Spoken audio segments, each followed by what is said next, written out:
Brooks Hayes. Brother Ted, Mr. Diefenbaker, Ms. Diefenbaker, other platform guests, and my fellow Baptists. Brother Ted Adams almost makes me glad I lost that election. And I thought the gracious way in which our distinguished friend referred to his reverses in Canada was in the same class with a friend of mine down in Texas who has on his letterhead John William Jones, postmaster, notary public, and defeated candidate for justice of the peace.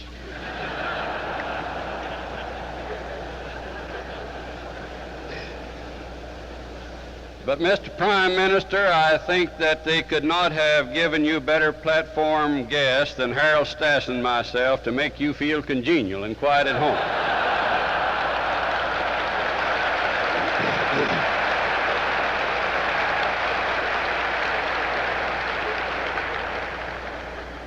Of course, Harold Stassen won the governorship at 31, and I just made the mistake of trying to be governor at 29. I should have waited 2 years and matched him, but it's all right.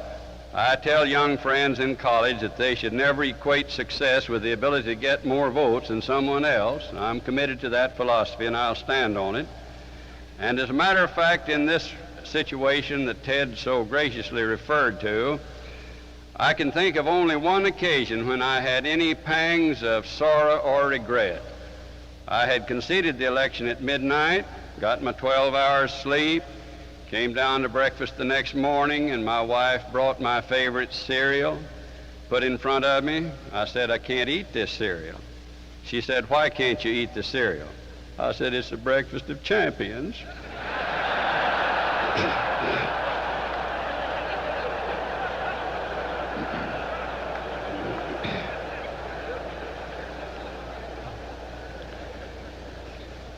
I'm sure that Mr. Diefenbaker knows how happy I am to see him on the home ground.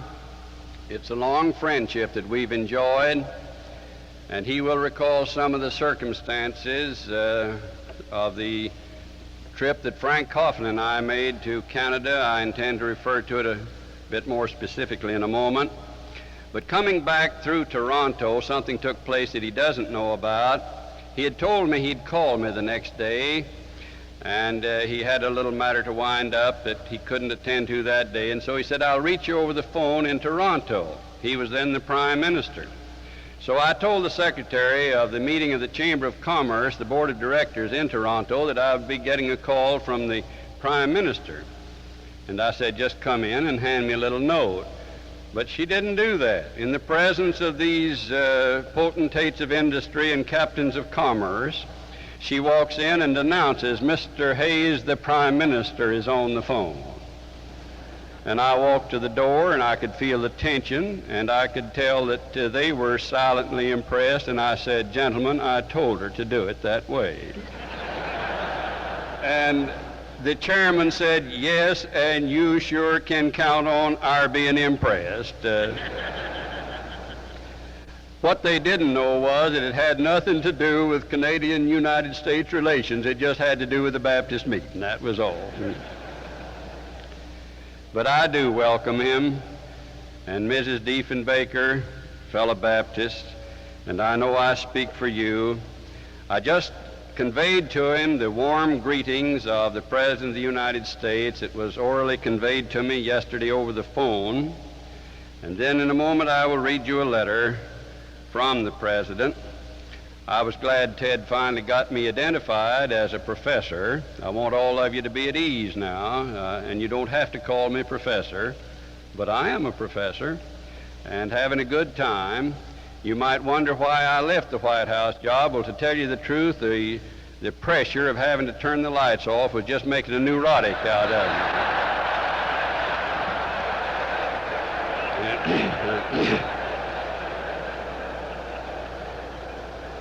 Now, the President is quite interested in the fact that I'm attending a Baptist meeting, and I had to convey to him that we have good status, we Baptists. I told him that Paul was a Baptist preacher. I know he was a Baptist preacher because right in the middle of his sermons he would say, "And now finally, brethren." And I told him that Paul was a Southern Baptist because he said, "You all." And when Mr. Johnson said, "Was he a Texas Baptist?" I said, "No." He said, "I've learned whatever state I'm in therewith to be content."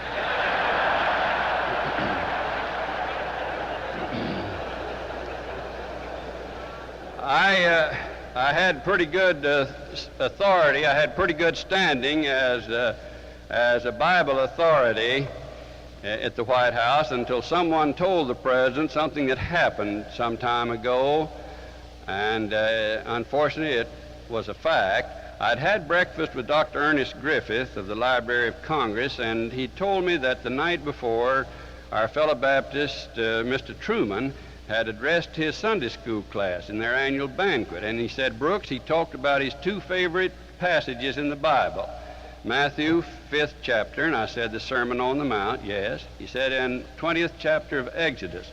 And while I was struggling, he said, "I'm amazed that the former president of the Southern Baptist Convention doesn't know where the Ten Commandments are located." I went back to my desk, went to my office, and within 3 minutes, I give you my word, I had a telephone call from Omer Burleson, congressman from Texas. He said, "Brooks, where are the Ten Commandments located?" I said, 20th chapter of Exodus. He said, "I knew you'd know. I knew you'd know."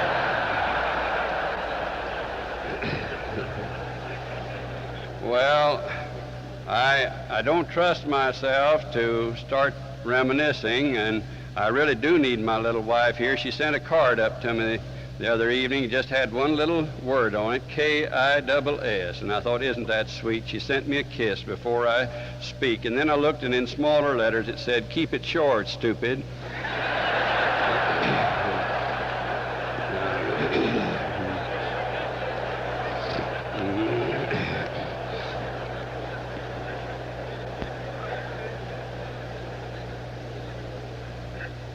This is the letter I received yesterday. Dear Brooks, I am pleased that you will address the Baptist Jubilee meeting in Atlantic City on Friday evening, particularly since it will be such a remarkable gathering of representatives from Baptist churches and conventions from all parts of North America. I am happy that many of your fellow churchmen from Canada will be in attendance. Will you please extend to those assembled in the Jubilee meeting an expression of my appreciation of the influence of Baptists throughout our two countries. They have a special place in my affections because of the ties my mother's family maintained in the Baptist faith, beginning with the activity of my great-grandfather, George W. Baines, whose ministry in the churches of the Southwest and in Baylor University has given me personal pride. Though our faith is sturdy and our hope for advancement toward spiritual goals in our turbulent world is bright, we should resolve in humility and repentance to vitalize the biblical faith upon which our two nations have built their institutions. The resources of faith were never more needed than in this period of dramatic change. Knowing of the long and elaborate planning that has preceded this notable and historic meeting, I am heartened that in Atlantic City there will be an intensification of the Baptist devotion that has served the cause of freedom and righteousness. Please thank my fellow Americans and my fellow Christians for their prayers. I shall offer my own prayer of thanks for them and ask that God's blessings may guide and inspire them in their sessions and in the years ahead. Sincerely, Lyndon B. Johnson.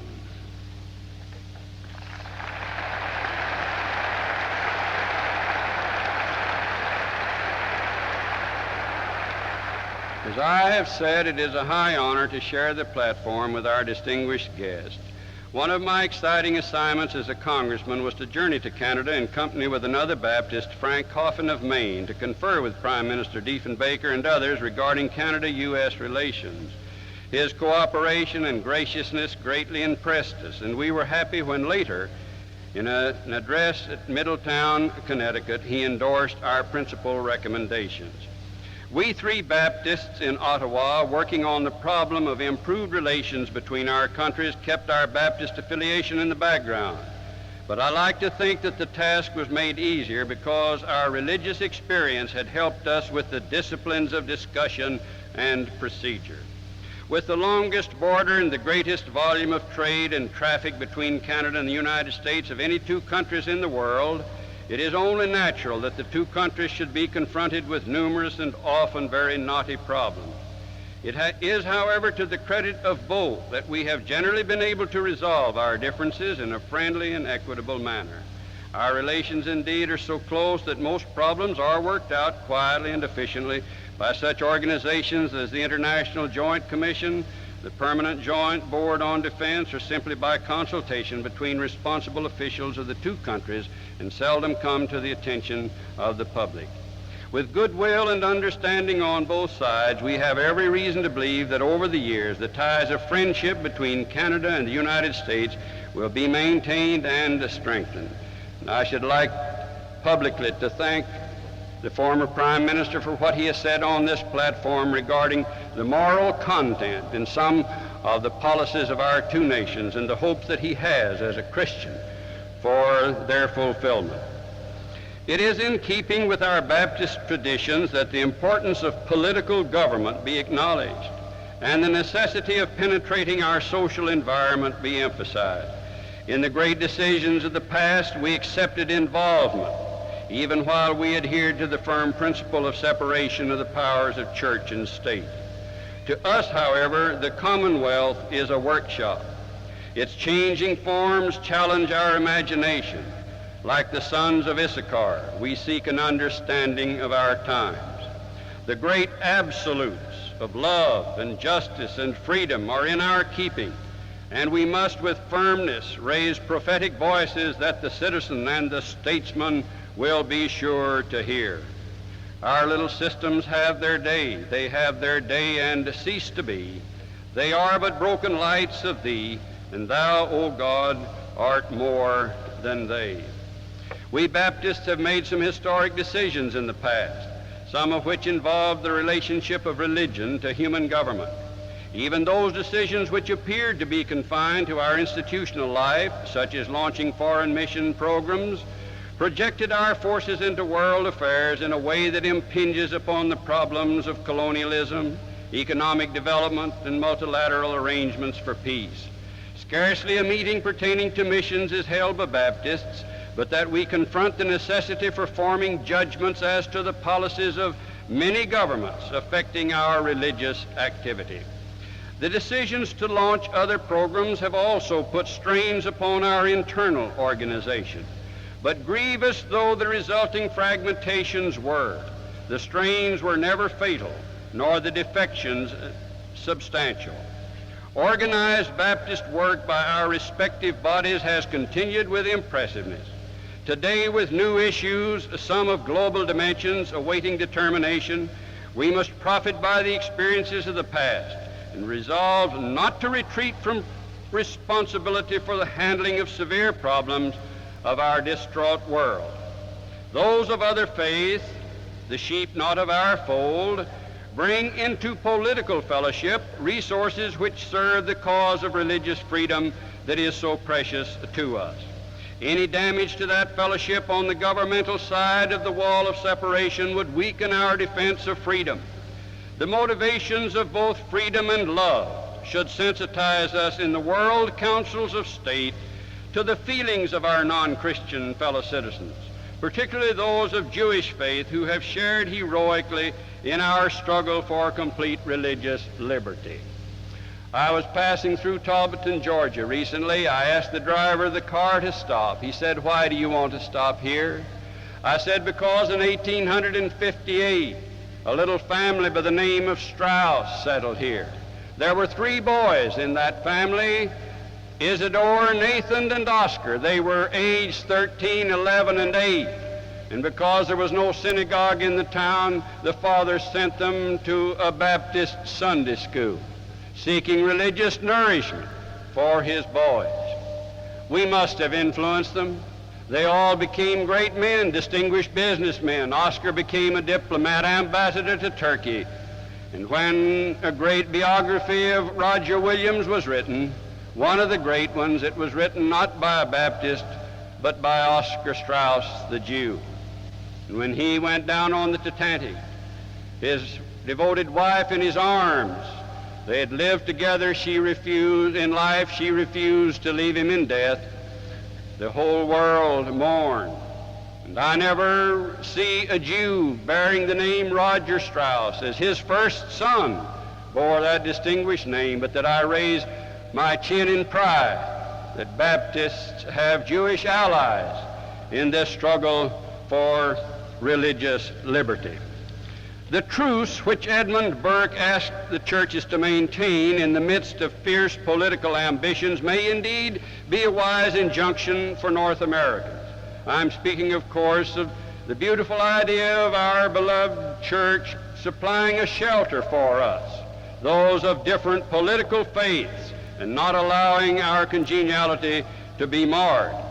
Let the church make its fellowship meaningful so that Republicans and Democrats, conservatives and liberals may experience goodwill for each other within its shelters and draw spiritual strength for the intellectual and political conflicts which find them on opposing sides.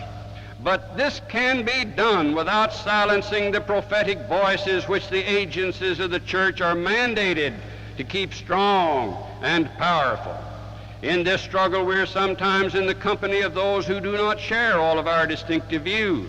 But in behalf of political righteousness and justice, we find happiness in this company of those seeking to discover the mind of Christ and to do the will of God. And if his mind and his spirit are reflected in noble actions, unaccompanied by acceptance of our formal and theological tests, we will not hold back in the united exertions for a righteous state. In this struggle, we will encounter gaps in the Baptist vocabulary. None of the words familiar to the world quite fit the Baptist lexicon. The language defect is unfortunate. Some who are cooperative in the Christian community cringe, for example, at the word ecumenicity. But we should try to avoid confusion in describing our denominational targets. We Baptists are often found opposing only the word, not the attitude itself, which so many who use it are trying to convey. But whatever we call it, let us resolve that our conventions throughout North America will faithfully exemplify the attitude of loyalty to the church, knowing that it cannot become the church triumphant until it becomes the church universal. And it is a part of my thesis Baptist individuality is not jeopardized by this voluntary yielding of our forces to the human family's moral and spiritual undertakings.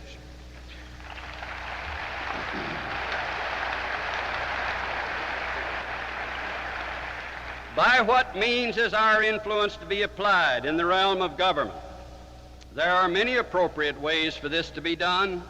I have already alluded to the encouragement of the individual to participate in the effort to find moral solutions to political problems.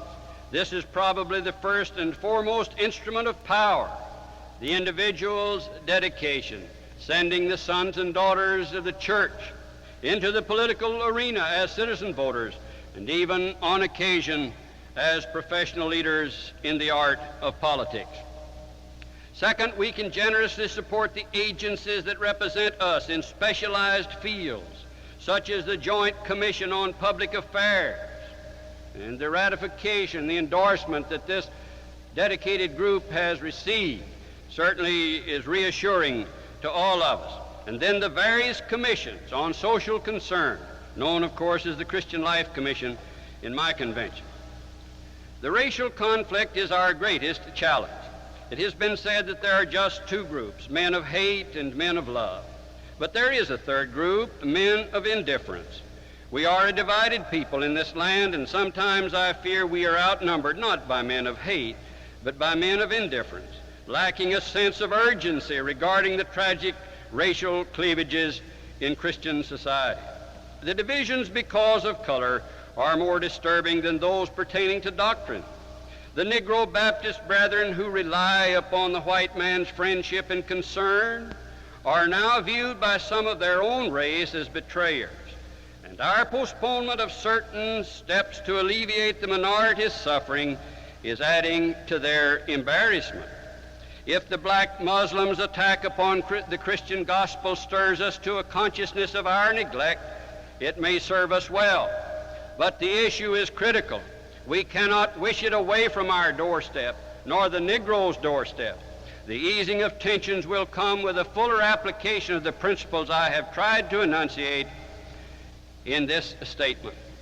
It is the professionalized service of these agencies upon which we must depend for guidance and information in some of the current controversies.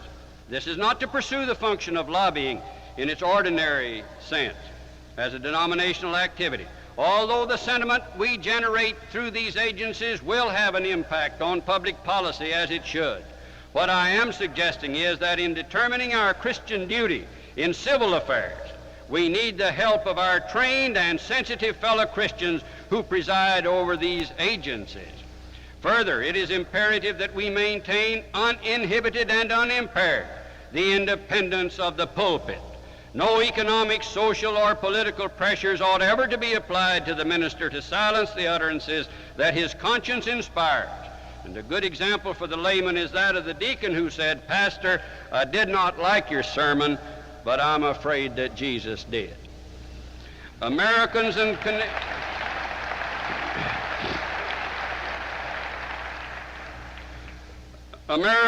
Canadians need to strengthen the prophetic voices, calling for constructive action in human relations. Delights me to welcome our friends from Russia. I spent 4 very happy days in their midst. I remember 2 of them very well. I rejoice because their presence here is a symbol of our longing, our desperate longing for peace. And Baptists are trying to meet their responsibility. And I think through the work of the agencies I've referred to, with the mandate that the Louisville Convention, in our particular convention, the Southern Convention, gave in 1959, we're taking steps to mobilize opinion for the sound steps in foreign policy that will strengthen the peace. And at the same time, it's the old Adam, not the new Adam. The old Adam's redemption that has priority. This is our principal mission. The mission also embraces this redemptive force for the saving of our world in the atomic age. That's what I've been talking about. And we all believe that Mr. Kennedy was right about it when he forecasted if a nuclear war should erupt, 300 million lives would be lost in 1 hour's fighting. Christian statesmen seeking to prevent atomic destruction find in this humanizing power of Christian love an essential support. And since the new atom, the atom bomb, does engage them and the old atom engages the church, our tasks sometimes converge. Therefore, let our prayers for the peacemakers be fervent and continuous. Finally, we must sustain the educational work of our colleges and Sunday schools. We must make the relevance of religion in public affairs one of the keystones of instruction. It is our hope and prayer that our young people will carry into the civic arena deep convictions and a sense of personal dedication to these tasks. We of the Baptist ranks have never claimed for ecclesiastical authority any power over government. Roger Williams directed some of his harshest strictures toward the churchmen of his day who attempted to exercise civil powers. By the same logic, we object to efforts by political authorities to prescribe religious ceremonies. Consistency, I think, sustains the action that has been taken here, and it would require us in the prayer decision debate to oppose not only the specific amendment that's been discussed in Congress, but any alteration whatever in the First Amendment that has proved to be such a strong bulwark of our liberty.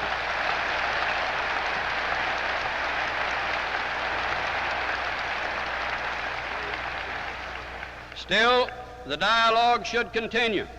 Great good will come of it. And I predict that public policies can be devised to facilitate religious instruction under auspices of the churches, in cooperation with the schools through acceptable school practices, perhaps released time, and biblical instruction, without invading the area of religious devotion over which the church must remain guardian. I've insisted in the councils that I have participated in Washington with my friends on the political side, that what Miss Lucy Hill did for me in the 6th grade in Russellville, Arkansas is not illegal, as she taught me the Psalms, and under her instruction I memorized perhaps a dozen of them. So there are appropriate ways for us to meet this challenge. My friends, this concludes my manuscript. I prepared a manuscript, and it isn't easy for me, as these fellows know, my dear friends of the press. I don't like to be bothered with a manuscript when I'm talking, and if I've left out something, I'm sorry. And I'll do like Judge Boyle did down in Pope County, Arkansas. They accused him of saying something he shouldn't have said, and he was losing votes by it. He said, "Oh, they're a-saying I said them things over at Lawrytown yesterday. I didn't say them, but if I did, I hereby retrace them." And I've got my manuscript as my protection, and I've done the best I could for you. Before I take my seat, though, let me claim a personal privilege. I'm in the company of loved friends. I have had the great privilege, I wonder if anyone has been so honored ever, to bear from 3 presidents greetings to Baptist conventions. I carried first to the convention in '58 in Houston a warm greeting from President Eisenhower. In Kansas City, I bore a short message from my beloved young president, John F. Kennedy, the first Catholic ever to be our president. I told you how we both felt, it seemed to me, though nothing of this kind was said. I felt, at least, when I read him a paragraph from a letter from C. Oscar Johnson, telling of prayers that were being offered for him, and assured him that this was typical of hundreds that I received. I felt that the angels of our better nature were in that room. I don't believe any president ever tried harder to be president of all the people. I think he faithfully interpreted our Constitution. I know that he was sensitive about something that he regarded as a very personal and private matter, his religious faith. But none who knew him well could ever question his sincerity. I was 19 years of age when he was born. I reached the House of Representatives 4 years ahead of him, but we became good friends. I called him Jack. He called me Brooks. I called him Jack until one day he raised his hand and swore to uphold the Constitution, and then he was always Mr. President. And the burden of grief that I carry tonight, and I'm sure you carry a burden too, will never be any lighter than it is at this moment. I shall always miss him. I cherish that friendship. Some of these discussions are very intimate and personal. Perhaps someday I will record them. I think I should like to say in closing, though, that the last time I heard his voice was in a conversation, a long-distance conversation. I'd called him to speak to him about an official matter. I said, "Miss Evelyn, I need to talk to the president." I was speaking to Evelyn Lincoln. "Will you ask him if he will clear this matter for me?" She said, "You ask him yourself, Mr. Hayes. He's in a cabinet meeting, but the phone is at his side, and I'm going to hand him a card saying you're on long distance, and I'll bet he'll answer." And sure enough, he reached for the phone. This fed my vanity. This budged my ego, but the President of the United States interrupted a cabinet meeting to say, "Brooks, where are you?" And I said, "Mr. President, I'm down in Arkansas." And it took only a moment for him to approve what I asked, and then he said something, and I wish I could recall the words. If I had known I would never hear that voice again, of course I would remember. But something commending a thing I had done, a thing I had said that had to do with the easing of tensions, the healing of wounds, this mission of reconciliation, which he did not use, this is our Baptist phrase, but he responded to the spirit of it. I felt that I should share this recollection with you, and I can think of no better way to conclude than to quote the words he used in his inaugural address, which revealed John Kennedy. I think these words were Lincolnesque. With a good conscience, our only sure reward. With history, the final judge of our deeds, let us go forth to lead the land we love, asking his help and his blessing, and believing that God's work on earth is truly our own. Joanne Shelton.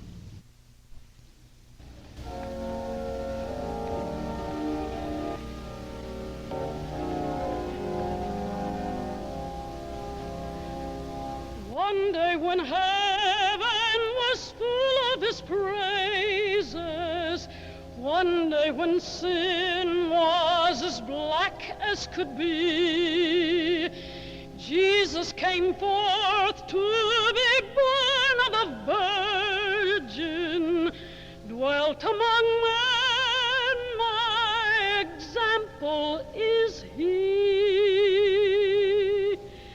Living he loved me, dying he saved me, buried he carried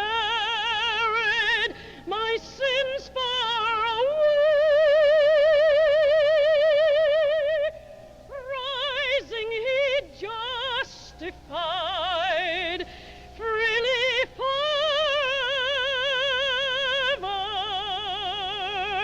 One day he's coming,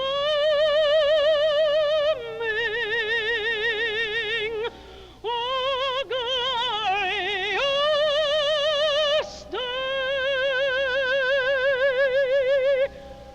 One day they led him up Calvary's mountain. One day they nailed him to die on the tree, suffering shame, despised and rejected, bearing my sins, my Redeemer is he. One day the grave could conceal him no longer. One day the stone rolled away from the door.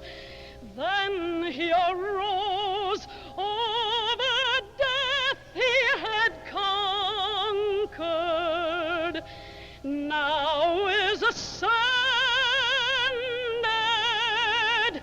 my Lord evermore.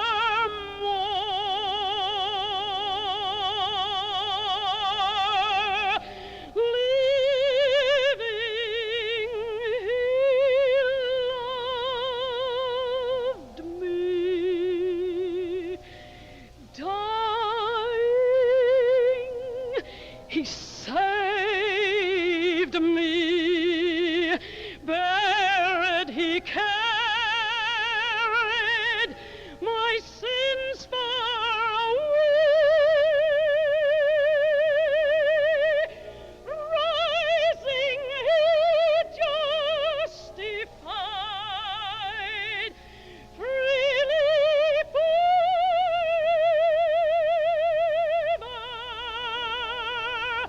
One day he's coming,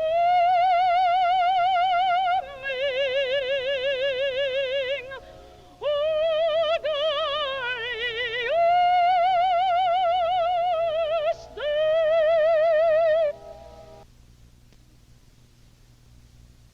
And this afternoon we come to hear from a representative of each continent where we have sent missionaries, telling about Baptist mission work today.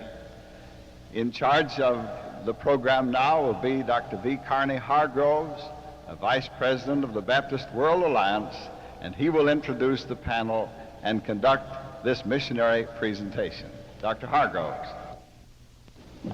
Thank you, Mr. Chairman. We shall remain seated here as members of the panel in order that we can all talk into the microphones. We're going to begin by introducing to you members of this panel of experts. Because of the natural modesty of each member of the panel, I'm sure that they would deny that they belong in that category. But we're calling this our Continental Panel. After each of the nationals has spoken this afternoon, if time permits, there will be a response in terms of the continent from which the national has spoken on the part of members of the panel. First, there is Dr. Wilbur Larson. Will you hold up your hand, Dr. Larson, or stand, as the case may be? Secretary for Latin American Work for the American Baptist Convention. Dr. Carol Garner, the Area Secretary for Africa of the Southern Baptist Convention. Dr. Richard Schilke, General Mission Secretary of the North American Baptist General Conference. Dr. John Watts, the President of the Baptist Theological Seminary of Roussillon. Dr. Abner Langley, the President of the Baptist Federation of Canada. These are members of our Continental Panel. Our first speaker this afternoon, and parenthetically I may say that these nationals will speak in the order in which their names appear in the program which you have in your hands. First is Leroy Maran from Burma. Fellow Baptist Christians, 150 years and 144 days ago today, Adoniram Judson and Ann Judson landed on the shores of Burma, and so were born the Baptist Church in Burma and Baptist foreign missions in this country. What happened in Burma since that time is an amazing story. 220,000 members, 2,400 churches, 5,000 national workers, 650 schools with 50,000 students. I could go on and on giving you figures, but I hesitate to do so because statistics at best is skeletal, and I'm not about to give you a ghost report and call it a day. You may not believe in ghosts also. So I will tell you a short story that I know best, the Baptists in Burma that come in under the subcategory Kachins or Jingpos. In 1878, Dr. William H. Roberts from Illinois arrived in Bhamo, a northern town in Burma, to work among the Kachins. These tribes were wild, valley raiding, caravan robbing, traveler looting, nature worshipping, and indulgent, and yet they were my people.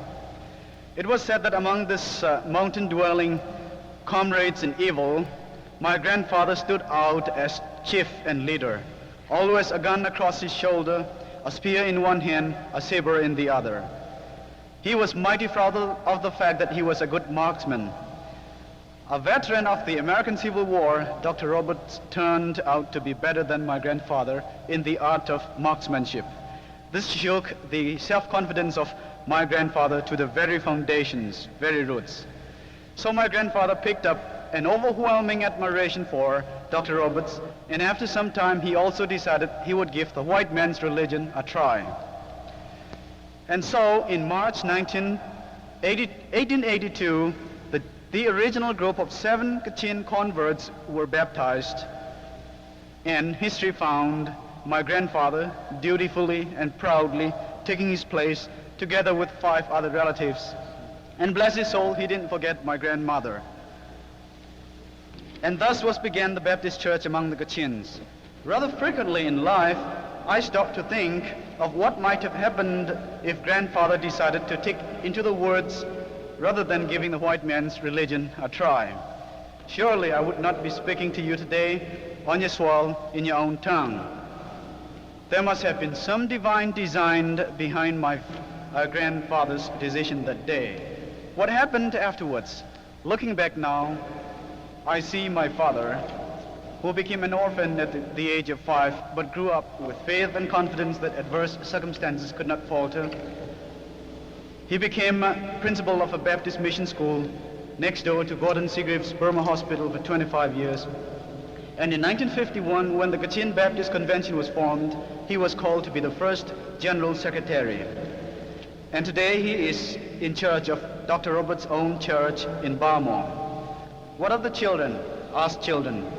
There is a teacher in Roberts High School, Dr. Roberts' own school. There is a Christian nurse in Moulmein Christian Hospital. 3 more preparing for full-time Christian service, and here I am speaking to you. This is the story of one family. One family. What happened to one family? Multiply this 100 times. Amplify the impact of missionary efforts beginning in 1878 1,000 times. And there you have a glimpse of the picture in Burma.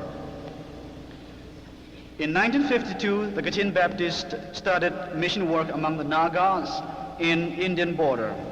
When my father came back from this momentous trip, he called me and said, "Son, when your grandfather accepted Christ, he sincerely thought he was accepting a white man's religion. Today it is our own," he said. "We have our first responsibility, that of reaching beyond our immediate confines and to other people." I have thought about it rather frequently, and I'm glad that no one has said I may not step into my father's shoes one day. What is the task ahead? 75% of the people of Burma. Who will do it? It has become our task. Train us and pray for us to have justice and fairness in the receiving end as well as in the giving end. It is now the task of the Burmans. You have started. You have kept us going for 150 years, 144 days now. Help us to prepare to take over. The world has changed since my grandfather and Dr. Roberts' days.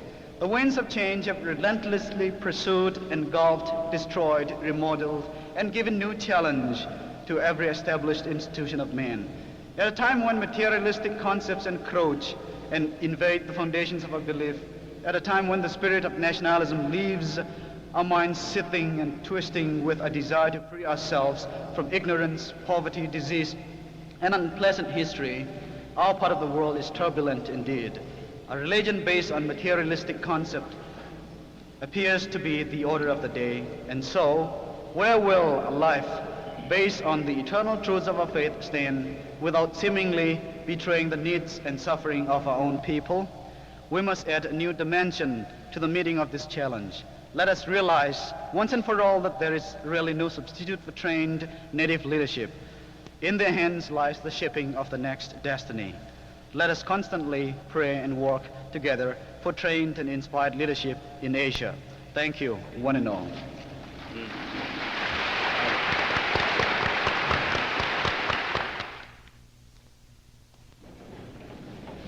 When we think of foreign missions, we invariably begin with Adoniram Judson and the Burma field. But there are other countries in this part of Asia, and I would like a member of the panel to react to this question. I'm going to ask this of Dr. Larson. What is happening to Christian missions in, say, India? Are there opportunities there in India as it is, as the situation exists today? Dr. Larson. Yes, indeed, Dr. Hargroves. There are great opportunities. There is a definite historical and geographical basis for the saying that the Bay of Bengal is a Baptist bay. For in that great arc, which stretches from Ceylon on the south around to the Burma border on the northeast, there are as many groups of Baptists at work, as many different organizations of Baptists at work as there are represented in this great gathering here. As they work over there, they have found it essential to plan and to work together as Baptists, and also with other denominations working in that area. For the task is immense. And why do they say the task is immense? There are some obvious reasons. India is a great new nation, experiencing not only the changes which are common to all of us in these days, but the changes which come to a growing nation finding its way in the world. India is in the midst of a population explosion, as so many other areas find themselves as well. Another reason we think of is the resurgence of the great historic religions of the area. So there are great problems facing the Christians of the area. They feel that the next 10 years are critical. They have found that Christians are the third group in number, the third largest religious group. And how can they meet the challenge of the day, not only to maintain themselves, but to go ahead? Their answer is the same as the answer given by the representative of Burma. The answer lies in the training of the local leadership. And this is the emphasis that they are giving to the work in these next 10 critical years, to develop a corps of national leaders who can work in the churches as pastors, who can take the other significant places of leadership in the Christian work, in the Baptist work of India. Yes, indeed, there are great opportunities in India, bright, brilliant opportunities in this land. Thank you, Dr. Lawson. You did very well, because you were speaking largely to a group of people who were looking at the missionaries as they left the floor, and I'm sure they were listening, however, as they were looking somewhere else. Our next speaker is Flavius cum Martin. What impresses me the most about Christian missions to Africa is the worth that is placed on the person as a free individual for whom Christ died. In my humble estimation, this is the greatest legacy of the Christian church to Africa. The fact that the person is important, that he counts for more than things, that he is bigger than the system. It is on the basis of this belief that our early missionaries waged an unrelenting war against the dark forces of our African society. It has been pointed out, and rightly so, that missions to Africa were established in the first half of the 19th century, deriving its impetus to combat the slave trade, to show that the West has something better to offer than the traffic in slaves. Incidentally, the first Baptist Missionary Society to begin work in my country was established in 1845. Wherever the gospel went, every trace of oppression was challenged. The slave trade was fought, twin murder was abolished, forced marriage was contested, and trial by ordeal rebuked. I may add that such an open assault against our African culture was not made without considerable loss in lives of our early missionaries and their first converts. May I say that my presence here tonight is a fitting tribute to that concern for persons. I was born in Victoria, Cameroon's West Africa, 30 years ago, in a family which goes back 3 generations in the Christian faith. At the age of 14, I accepted Jesus Christ as my Savior. And at the same time, I felt a strong inner call to serve my people as pastor.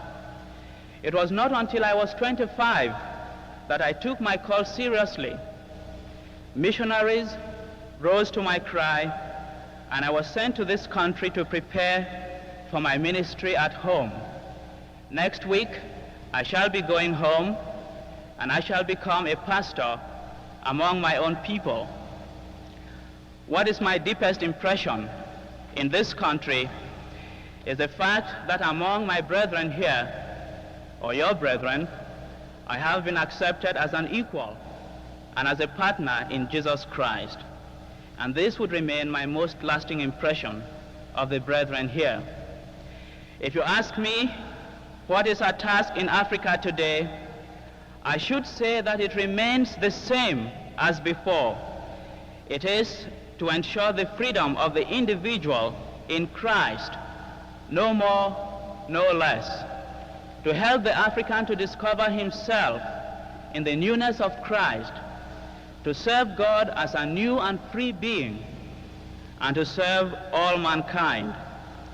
If we must believe what the papers tell us, and I must confess that I have been away from home for the past 5 years, then that freedom is being denied, in fact or in name. As Dr. Kofi Busia, one of the greatest African minds, puts it, in Africa today, there are whites oppressing blacks and blacks oppressing blacks, and elementary human rights are being denied. Ironically, this same charge can be laid at the door of the church, whose sons suffered martyrdom for the principle of human dignity. When free criticism is stifled because it is against those in authority, then that freedom is denied.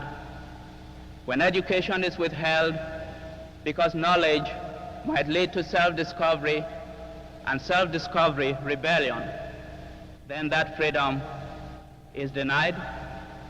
When Christians who profess the same Lord and Savior and the same God are denied the right of discussion and free association, then that freedom is denied. We must be careful not to forget the principle for which your early missionaries suffered and died, that man is free, that in Christ he's a new and free being, that he discovers himself as a Christian. I firmly believe that the